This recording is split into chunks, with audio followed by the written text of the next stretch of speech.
বাবা, এটা মাছ নাকি সাপ?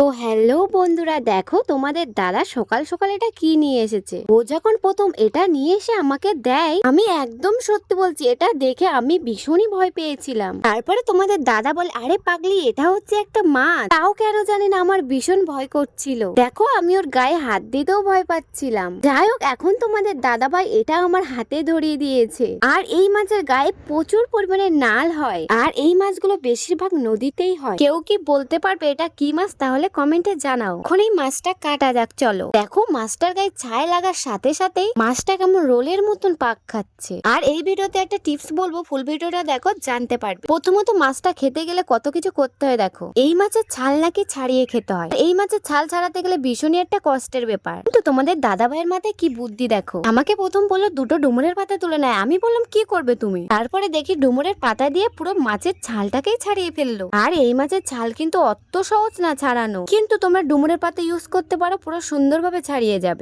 আর এই মাছটার নাম হচ্ছে কুচে মাছ। এই মাছটা তোমাদের দাদাভাই খেতে খুব পছন্দ করে। এই মাছটা খেলে গায়ে ভীষণ রক্ত হয় জানো। যেমন এই মাছ আমি খাই না। তোমরাও যদি এই মাছ খেতে পছন্দ করো তাহলে এইভাবে একদিন করে দেখো।